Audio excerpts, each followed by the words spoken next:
রাতের কনকনে শীতকে উপেক্ষা করে মানুষ ভিড় জমাচ্ছেন। দীর্ঘক্ষণ লাইন দিয়ে সুশৃঙ্খলভাবে অংশ নিচ্ছেন পঙ্ক্তিভোজনে। হাজার হাজার মানুষের সমাগম সারা মাঠ জুড়ে। এমন অভিনব কায়দায় এলাকার বাসিন্দাদের সাথে জনসংযোগ করার কর্মসূচি নিলেন বাঁকুড়া পুর শহরের 15 নম্বর ওয়ার্ডের কাউন্সিলর পিঙ্কি চক্রবর্তী। পিঙ্কি দেবী এবং তার স্বামী বাপি চক্রবর্তী মিলে এমন অভিনব পঙ্ক্তিভোজনের আয়োজন করে আসছেন টানা 11 বছর ধরে। পিঙ্কি দেবী বলেন, এখানে রাজনীতির ঊর্ধ্বে উঠে দল ও মত নির্বিশেষে তার ওয়ার্ডের সকল বাসিন্দা এবং তার শুভাকাঙ্ক্ষীদের সাথে নিয়ে এই ভোজন উৎসবে সামিল হন প্রতি বছর। আর ভালোবাসার টানে প্রচুর মানুষ আসেন, এই জন্য সবার প্রতি তিনি ঋণী। মানুষের সমাগম, তো এইটার আয়োজনটার মানে কিভাবে অনুপ্রেরণা কিভাবে পেলেন বা এতে কতটা কাজে লাগছে আপনার? এই প্রোগ্রামটা আমার 11তম প্রোগ্রাম। আমি সব বছরই এই প্রোগ্রামটা করে থাকি। এটা কোনো রাজনৈতিকভাবে নয়, এটা সব মানুষের কাছে ভালোবাসা, এবং তারা আমাকে এতটাই ভালোবাসে, তারা এত ঠান্ডা উপেক্ষা করে আমার কাছে এসেছে সবাই। সবাই আপনার এলাকার? হ্যাঁ, সবাই আমার এলাকার বাইরেও অনেক আছে, 22 নম্বর ওয়ার্ডের আছে, অনেক জায়গার মানুষ যারা আমাকে ভালোবাসে তারা আমার ডাকে সবাই ছুটে এসেছে। এটা কি মানে প্রীতি সম্মেলন? হ্যাঁ, এটা একটা প্রীতি সম্মেলন, নৈশ ভোজনের মতো। এটার উদ্দেশ্য একটাই, মানুষের সাথে জনসংযোগ একটা। রবিবার রাতের এই পঙ্ক্তিভোজন উৎসবে ছিল বাউল গানের আসরও। উপস্থিত ছিলেন তালডাংরার বিধায়ক তথা তৃণমূল কংগ্রেসের বাঁকুড়া সাংগঠনিক জেলার সভাপতি অরূপ চক্রবর্তী, তৃণমূলের বাঁকুড়া সাংগঠনিক জেলার মুখপাত্র মহাপ্রসাদ সেনগুপ্ত সহ বিশিষ্টজনেরা। অরূপবাবুও এই অভিনব উদ্যোগের ভূয়সী প্রশংসা করেন। এদিন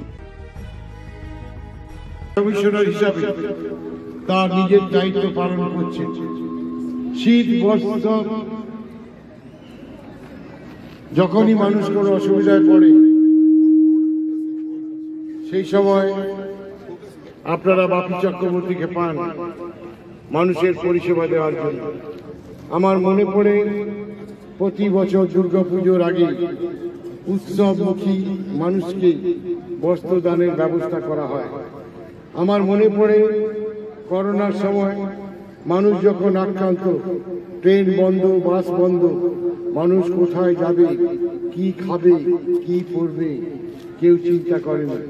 সেদিন যেমন বাংলার মুখ্যমন্ত্রী মমতা বন্দ্যোপাধ্যায় বলেছিলেন, মানুষের বাড়িতে অন্ন থাকবে, সরকার বিনে পয়সায় রেশন ব্যবস্থা চালু করবে। ঐতিহাসিক সিদ্ধান্ত নিয়েছিলেন আমাদের মাননীয় মুখ্যমন্ত্রী।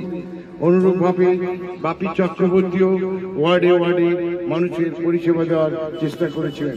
আমি এসেছিলাম একটা উদ্বোধনী সবজি মেলা হয়েছিল, সেদিন দেখছিলাম এই চত্বরটা ভরে গেছিল মানুষের সমাগম। আজকে সেই মানুষের সমাগম আপনারা উপস্থিত হয়েছেন। আমি আপনাদের প্রত্যেককে আন্তরিক অভিনন্দন, ধন্যবাদ এবং কৃতজ্ঞতা জানাই যে একটা অনুষ্ঠানকে আপনারা বাস্তবে রূপ দেওয়ার জন্য এই ভর সন্ধ্যের সময় আপনারা এসে উপস্থিত হয়েছেন। ভোজনে অংশগ্রহণ করবেন এবং বাপি চক্রবর্তীকে সমর্থন করবেন, এটা অভূতপূর্ব।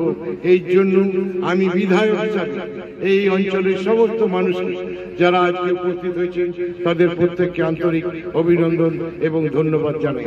আমাদের এক কথায় এই পঙ্ক্তিভোজন কার্যত মানুষের মিলন মেলায় পরিণত হলো। Bureau report, Bankura 24x7।